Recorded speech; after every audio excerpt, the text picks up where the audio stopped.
এই জন্য কোনো মানুষ যদি মনে করে পৃথিবীর মানুষ ঘুমিয়ে আছে আর রাতের অন্ধকারে আমি গোপনে গোপনে অন্যায় করব, পাপ কাজ করব, পৃথিবীর কেউ যেহেতু দেখতেছেন আমি তো বেঁচে গেলাম। কিন্তু আল্লাহ পাক রব্বুল আলামিন এই জায়গা থেকে যে শিক্ষাটা দিচ্ছেন, মেসেজ দিচ্ছেন, বার্তা পাঠাচ্ছেন পৃথিবীর মানুষের কাছে, আল্লাহ পাক বলতেছে বান্দারে তুমি যে অবস্থাতেই থাকো না কেন, যা কিছু গোপন প্রকাশ্যে পরিচালনা করে না কেন, আমি আল্লাহ পাক রব্বুল আলামিন তোমার সকল কর্মের খবর রেখে দিয়েছি। আমার ভাইরা, এই যে আল্লাহ পাক রব্বুল আলামিন সবকিছু খবর রাখছেন, এটা তো এমনি এমনি কেউ কারো খবর রাখে না। আপনি যদি কোনো মানুষের খোঁজ খবর নিতে চান, তার সকাল থেকে বিকাল পর্যন্ত, বিকাল থেকে রাত পর্যন্ত, সারাদিন সারা রাত সে কি করতেছে এই খবর যদি আপনি রাখতে চান, আপনি তো বিনা কারণে খবরগুলো রাখবেন না। অবশ্যই আপনার তার মধ্যে কোনো উদ্দেশ্য আছে, কথা বলেন ঠিক কিনা?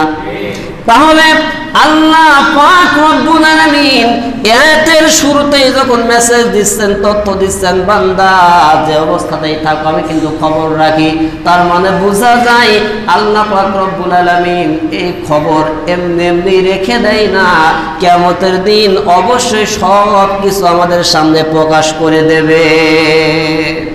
এজন্য আমার ভাইরা, প্রত্যেকটা মানুষের অবস্থা আল্লাহ পাক রব্বুল আলামিন খবর রাখেন। এই কথা জানানোর পরে এইবার আল্লাহ পাক রব্বুল আলামিন বলতেছেন মা তাতলু মিনহু মিন কুরআন, ওগো নবী, ওগো রাসূল, তুমি এই কুরআনুল কারীমের যে অংশগুলো মানুষের কাছে তিলাওয়াত করো, যে অংশগুলো তাদের কাছে শ্রবণ করাও, আমি আল্লাহ পাক রব্বুল আলামিন তাও জানি। তুমি যে কোরআনের কথাগুলো তাদের কাছে উপস্থাপন করতেছো, তোমার এই কোরআনের কথা কে কিভাবে গ্রহণ করতেছে আমি আল্লাহ এইটাও জানি। ইমানদার যারা হয়, মুমিন বান্দা যারা হয়, কোরআনের কথা শোনার পরে তাদের ঈমান বৃদ্ধি পায় কি পায় না? আরো জোরে বলেন। আল্লাহর কোরআন দলিল দিচ্ছে ইন্নামাল মুমিনুনা আল্লাযীনা ইযা যুকিরাল্লাহু ওয়াজিলাত কুলুবুহুম ওয়া ইযা তুলিয়াত আলাইহিম আয়াতুহু যাদাতুহুম ঈমানাও ওয়া আলা রাব্বিহিম ইয়াতাওয়াক্কালুন।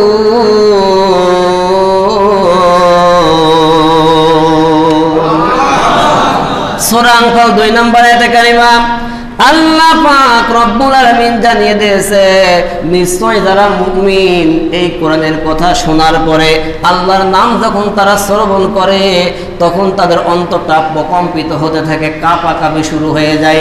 আল্লাহর জিকির যখন তারা করে তাদের দিলটা নরম হয়ে যায়। ওয়াইজা তুলিয়াত আলাইহিম আয়াতুহু যাদাতুহুম ঈমানা, আর যখন এই কোরআনের তেলাওয়াত শ্রবণ করে আমি আল্লাহ পাক রব্বুল আলামিন তাদের ঈমানি শক্তি, ঈমান আরো বেশি বৃদ্ধি করে দেই। আর যখন ঈমান বেড়ে যায় ওই সময় এই মানুষগুলো তখন নিয়াত করে বসে, তাওয়াক্কুল করে বসে আল্লাহর উপরে। আল্লাহর উপরে তাওয়াক্কুল করার পরে তারা চিন্তা ফিকির করে আজ থেকে আল্লাহ পাক রব্বুল আলামিনের উপরেই ভরসা করলাম, বিপদ আপদ বালা মুসিবত সব ক্ষেত্রে আল্লাহর উপর ভরসা করলাম। এক আল্লাহ ছাড়া যেহেতু আমাদেরকে কেউ বাঁচানোর মালিক নাই, সুতরাং যত বিপদ আপদ সামনে আসুক না কেন ইসলামের পথ থেকে সরে যাব না, দ্বীনের পথ থেকে সরে যাব না। এই জন্য ইমানদাররা কোরআনের কথা শোনার পরে তাদের ঈমানটা যে এরকম বেড়ে যায়, অপর প্রান্তে যারা কাফের, যারা মুশরিক, যারা ইহুদি, যারা নাসারা, এদের এই কোরআনের কথা শোনার পরে আরো অন্তরের মধ্যে জ্বালা পোড়া শুরু হয়ে যায়, তারা আরো অন্তরের মধ্যে কষ্ট পেতে থাকে। আল্লাহ পাক রব্বুল আলামিন তাদের ক্ষেত্রে কোরআনুল কারীমের মধ্যে জানিয়ে দিয়েছে ওয়া নুনাজ্জিলু মিনাল কুরআনি মা হুয়া শিফাউ ওয়া রাহমাতুল লিল মুমিনিন ওয়া লা ইয়াজিদুয যালিমিনা ইল্লা খাসারা।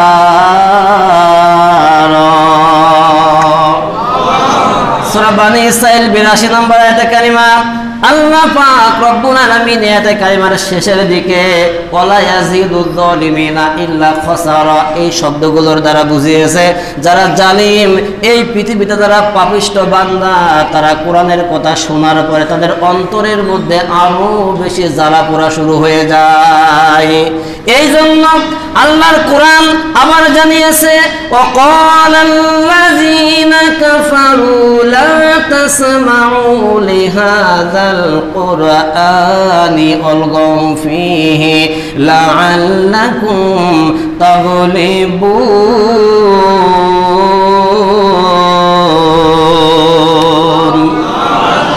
সূরা হামিম সাজদা 26 নম্বর আয়াতে কারিমা আল্লাহ পাক রব্বুল আলামিন আয়াতে কারিমার মধ্যে তথ্য দিয়েছেন ওগো নবী ওগো রাসূল যখন তুমি কোরআনুল কারিমার তাফসীর পেশ করো কোরআনের দাওয়াত দাও যখন তুমি কোরআনের আলোচনা করো এই সময় কাফেররা সিদ্ধান্ত নিয়েছে এই কোরআন শুনতে যাওয়া যাবে না এই কোরআন শুনতেও দেয়া যাবে না এতটুকু সিদ্ধান্ত নিয়েই তারা ক্ষান্ত হয় না। এরপরে আরো বলেছে ওয়ালগাউ ফীহি যেখানে কোরআনের কথাগুলো চলবে কোরআনের তাফসীর চলবে ওই জায়গায় যে ঢোল ডুগি তবলা বাজিয়ে পরিবেশের মধ্যে বিশৃঙ্খলা তৈরি করে কোরআনের কথাগুলো মানুষকে শুনতে দেয়া যাবে না।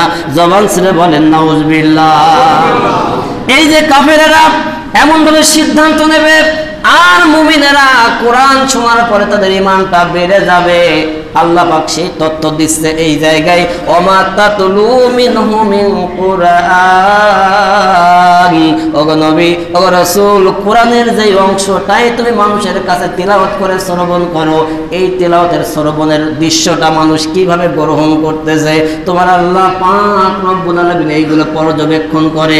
এই কোরআনের কথা শোনার পরে কে অন্তর দিয়ে কোরআনের কথাগুলো উপলব্ধি করতেছে আর কে মানার জন্য নিয়াত করতেছে চিন্তা ফিকির করতেছে কে আল্লাহর উপরে তাওয়াক্কুল করতেছে এটা আল্লাহ খুব ভালো করে জানে। আমার এই কোরআনের কথা শোনার পরে কার অন্তরের মধ্যে শয়তানি চিন্তা তৈরি হচ্ছে কোরআনকে বাধা দেওয়ার পরিকল্পনা করতেছে এইটাও আল্লাহ পাক রব্বুল আলামিন খুব ভালো করেই জানে। আমার ভাইরা এই কথা বলার পরে এরপরে আল্লাহ পাক রব্বুল আলামিন আয়াতের 3 নম্বর পয়েন্ট বলতেছেন